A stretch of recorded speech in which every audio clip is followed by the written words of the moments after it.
আচ্ছা, একটা আস্ত প্রাচীন বটগাছকে যদি তার শেকড়, মাটি আর চারপাশের পুরো ইকোসিস্টেম সহ তুলে নিয়ে গিয়ে শত শত মাইল দূরের একদম অচেনা কোনো জলবায়ুতে বসিয়ে দেওয়া হয়।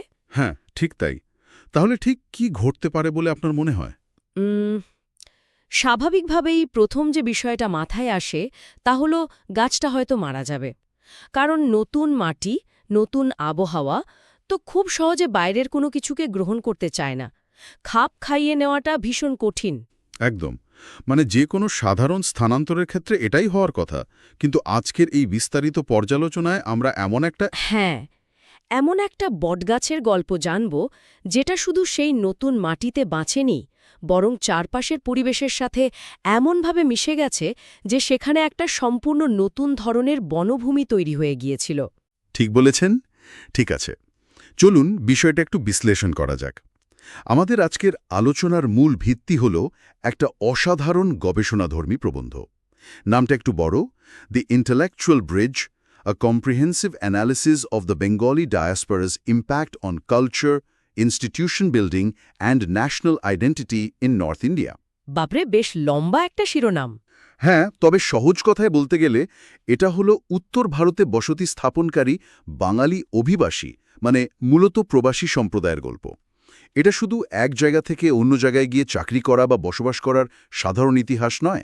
একেবারেই না। এটা হলো দুটো সম্পূর্ণ আলাদা সংস্কৃতির মধ্যে একটা খুব শক্তিশালী বুদ্ধিবৃত্তিক সেতুবন্ধন তৈরি করার গল্প। আর এই আলোচনাটা শুরু করার আগে আমাদের অভিবাসন বা মাইগ্রেশনের পেছনের বৃহত্তর প্রেক্ষাপটটা একটু বুঝতে হবে। সাধারণত আমরা মাইগ্রেশন বলতে কি বুঝি? জীবিকার প্রয়োজনে মানুষের এক জায়গা থেকে অন্য জায়গায় যাওয়া, তাই তো? হ্যাঁ, সাধারণ ধারণা তো সেটাই। কিন্তু এই প্রবাসী সম্প্রদায় শুধু নিজেদের স্যুটকেস গুছিয়ে নিয়ে যাননি, তারা সাথে করে নিয়ে গিয়েছিলেন বাংলার রেনেসাঁ বা নবজাগরণের একটা আস্ত কাঠামো। রেনেসার কাঠামো? হ্যাঁ, মানে পাশ্চাত্যের যুক্তিবাদ এবং প্রাচ্যের আধ্যাত্মিকতার যে মিশ্রণটা বাংলায় তৈরি হচ্ছিল, সেটাকে তারা একেবারে উত্তর ভারতের প্রাণকেন্দ্রে নিয়ে গিয়ে রোপণ করেছিলেন। দাঁড়ান, এখানেই আমার একটা খটকা লাগছে। বাংলার নবজাগরণ তো একটা বুদ্ধিবৃত্তিক আন্দোলন ছিল। সেটা তো কোনো বস্তু নয় যে ব্যাগে ভরে নিয়ে যাওয়া যায়। তারা ঠিক কিভাবে এই ধারণাগুলোকে উত্তর ভারতে ছড়িয়ে দিলেন? খুব প্রাসঙ্গিক প্রশ্ন। আর মানে আমরা তো সাধারণত জানি যে ব্রিটিশ আমলে কেরানি বা বাবুদের একটা বড় অংশ কাজের খোঁজে উত্তর ভারতে গিয়েছিলেন। ইতিহাসটা কি শুধুই ব্রিটিশদের তৈরি করা? এখানকার সবচেয়ে চমকপ্রদ বিষয়টি হল এটা একটা খুব সাধারণ ভুল ধারণা যে পুরো স্থানান্তরটা শুধু ব্রিটিশদের প্রশাসনিক প্রয়োজনে হয়েছিল। এই গবেষণাপত্রটা কিন্তু একেবারে অন্য কথা বলছে। তাই নাকি? অন্য কথা মানে? মানে যদি আমরা শেকড়ের সন্ধান করি, দেখব এই অভিবাসনের বীজ রোপিত হয়েছিল আরও অনেক আগে, সেই অষ্টম শতকের পাল সাম্রাজ্যের সময়। বাপরে, অষ্টম শতক মানে এত আগে? একদম। তখন বারাণসীর মতো জায়গায় বাঙালি টোলার মতো ছোট ছোট ছিটমহল গড়ে উঠতে শুরু করেছিল, যা ধীরে ধীরে রীতিমতো একটা মিনি ক্যালকাটায় পরিণত হয়। ও আচ্ছা।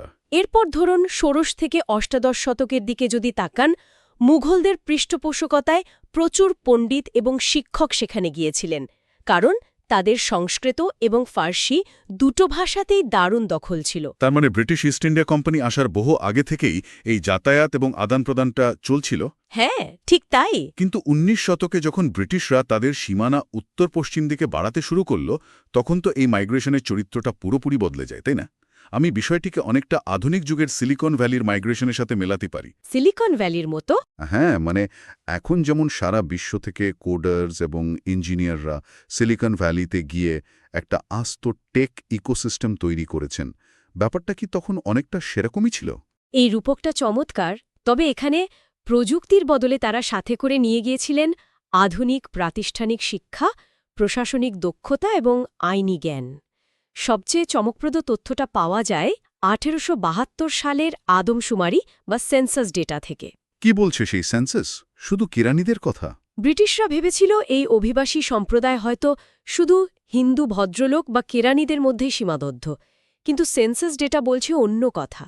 এই সম্প্রদায়টা ছিল অসম্ভব বৈচিত্র্যময়। আচ্ছা। সেখানে যেমন চাকরিজীবীরা ছিলেন, তেমনি ছিলেন বহু শিল্পী, জ্যোতির্বিজ্ঞানী, ডাক্তার এবং উল্লেখযোগ্য সংখ্যক মুসলিম জনগোষ্ঠী। অর্থাৎ তারা শুধু ব্রিটিশদের ফাইল চালাচালির কাজ করেননি, তার একটা নতুন মধ্যবিত্ত বুদ্ধিবৃত্তিক শ্রেণীর জন্ম দিয়েছিলেন। আর এই নতুন শ্রেণীর কাজগুলো সবচেয়ে বেশি দৃশ্যমান হয়েছিল নির্দিষ্ট একটা শহরে, এলাহাবাদ, হ্যাঁ, ঠিক। যাকে বর্তমানে আমরা প্রয়াগরাজ নামে চিনি।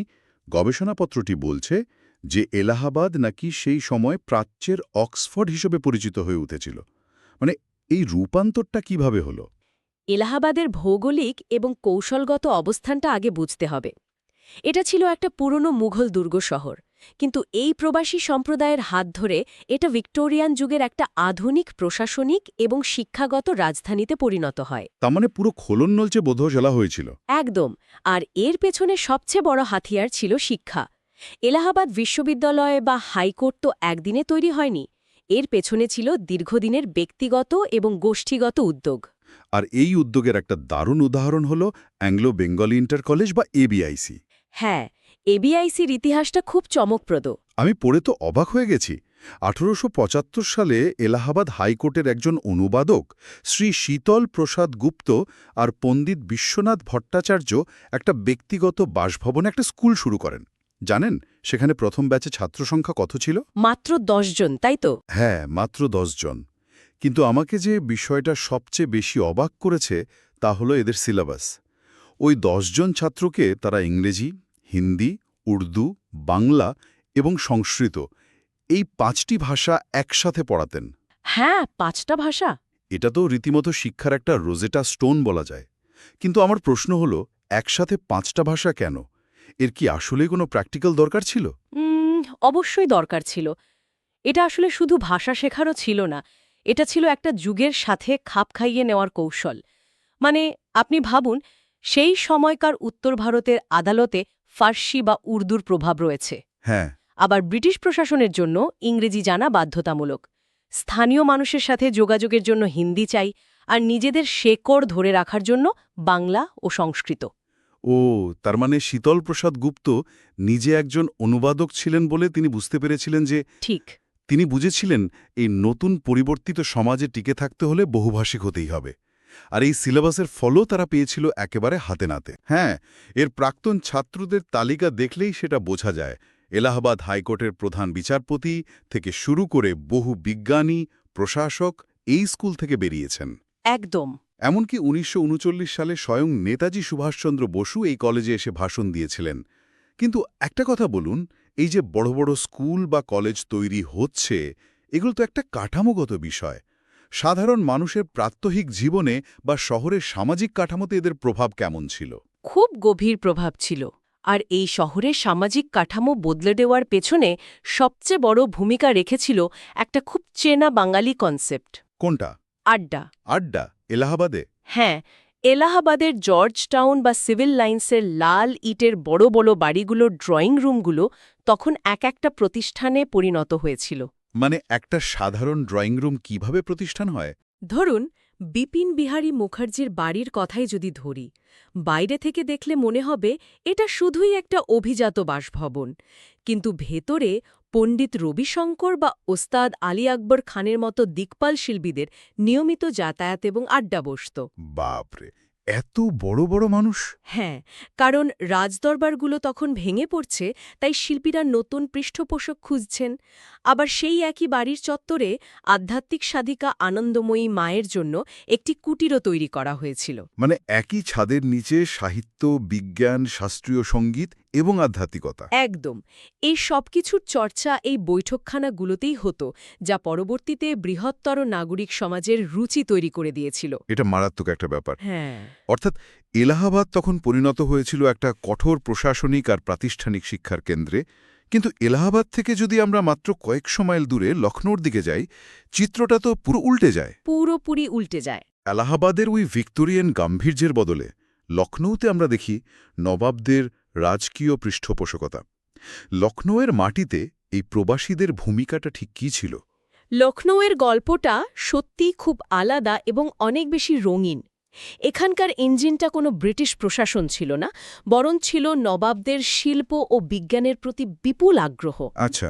যেমন ধরুন, নবাব নাসিরউদ্দিন হায়দার মহাকাশবিদ্যা নিয়ে এতটাই আগ্রহী ছিলেন যে তিনি তারাওয়ালি কোঠি নামে একটি বিশাল অবজারভেটরি বা মানমন্দির তৈরি করেছিলেন। হ্যাঁ, আর সবচেয়ে মজার ব্যাপার হলো এই মানমন্দির পরিচালনার জন্য তিনি সরাসরি বাংলা থেকে জ্যোতির্বিজ্ঞানীদের আমন্ত্রণ করে নিয়ে এসেছিলেন। ঠিক। আর এই জ্যোতির্বিজ্ঞানীদের মধ্যেই একজন ছিলেন কালীচরণ বাবু, তাই না? আমি বইতে পড়ছিলাম যে তিনি লখনৌতে প্রথম কালীপূজা এবং দুর্গাপূজার প্রচলন করেছিলেন। হ্যাঁ, তিনিই করেছিলেন। কিন্তু এখানেই আমার খটকা লাগছে। লখনৌয়ের মতো একটা শহর, যার নিজস্ব একটা গভীর ইসলামিক এবং দরবারি সংস্কৃতি আছে, সেখানে একেবারে বাইরে থেকে আসা একটা হিন্দু উৎসব স্থানীয় মানুষ কিভাবে মেনে নিল? কোনো সংঘাত হয়নি?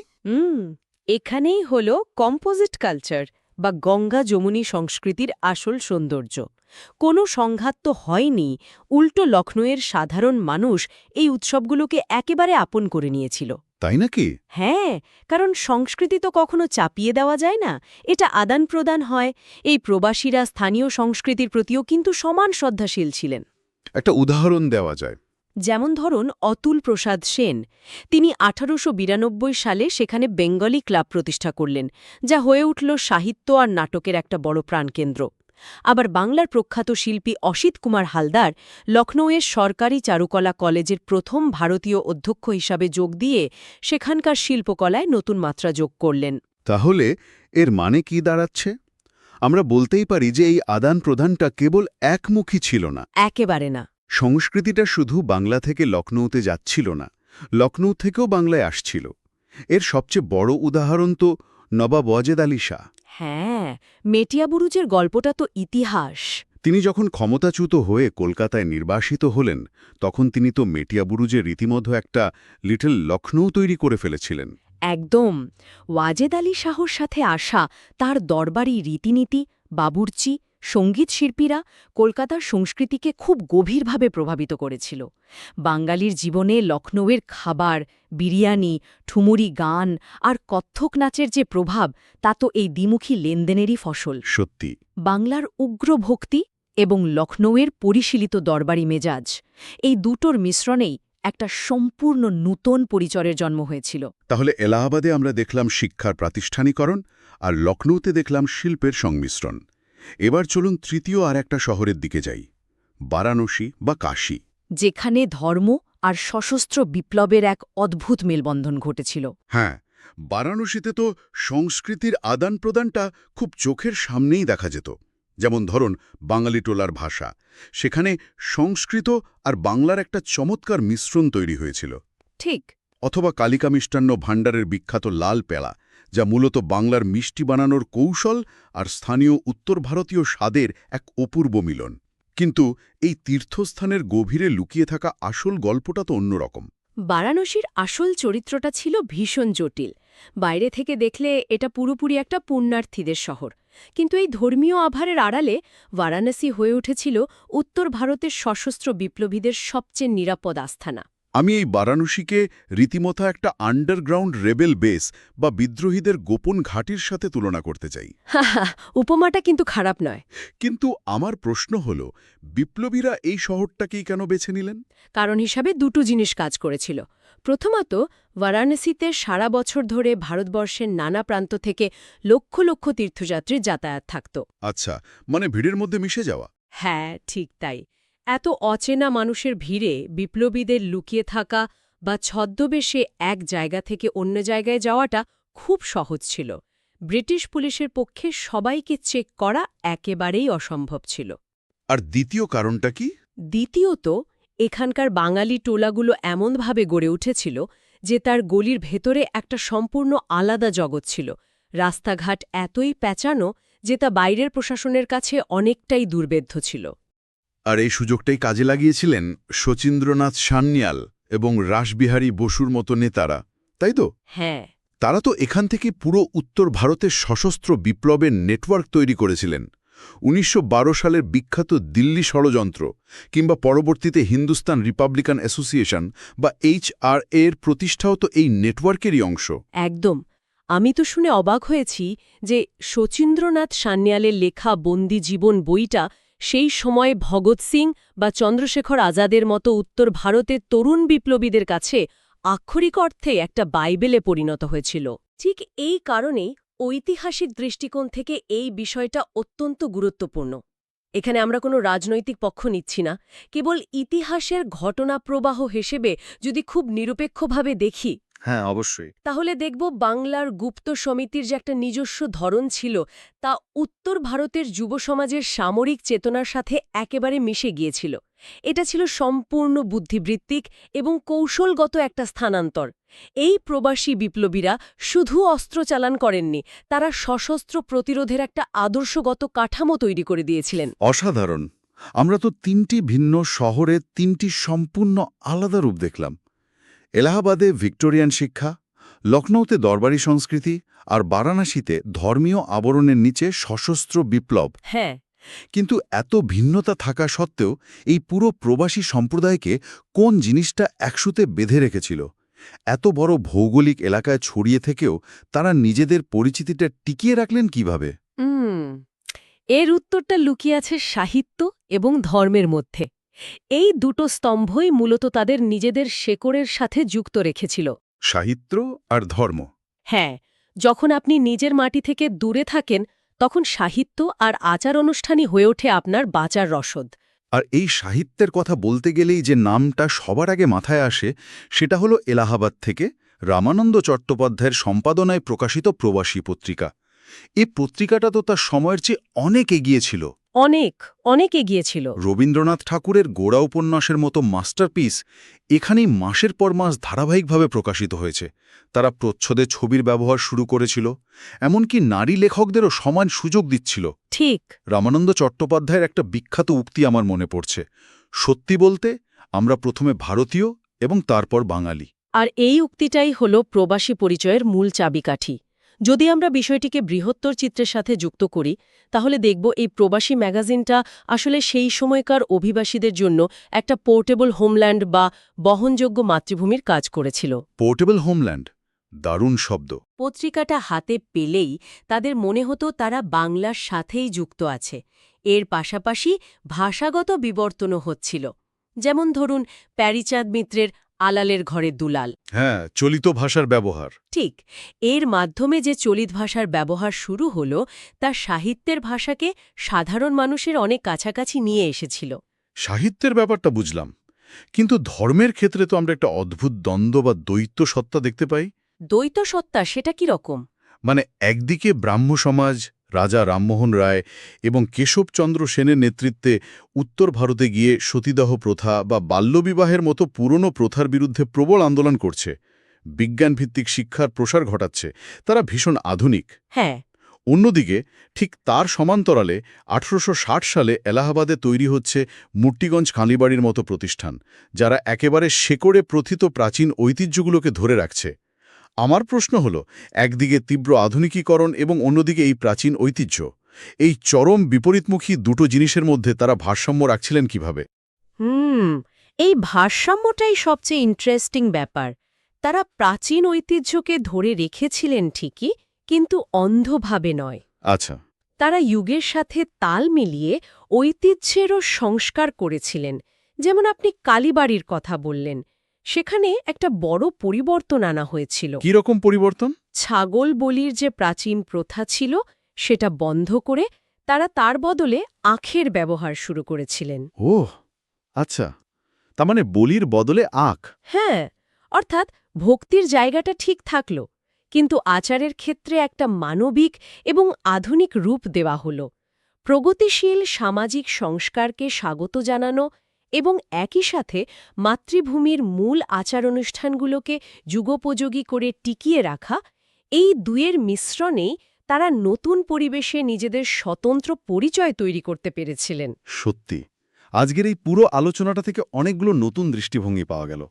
আমরা দেখতে পেলাম কিভাবে শিক্ষা, সংস্কৃতি এবং বিপ্লবের এই ৩টি স্তম্ভ বাংলার বদ্বীপ অঞ্চলকে উত্তর ভারতের গঙ্গা যমুনার সমতলের সাথে যুক্ত করে একটা মজবুত বুদ্ধিবৃত্তিক সেতুবন্ধন তৈরি করেছিল। একদম। এটা প্রমাণ করে যে মাইগ্রেশন মানেই শুধু পুরনো ঠিকানা ভুলে যাওয়া বা নিজের সংস্কৃতিকে বাক্সবন্দী করে হারিয়ে ফেলা নয়, একেবারেই না।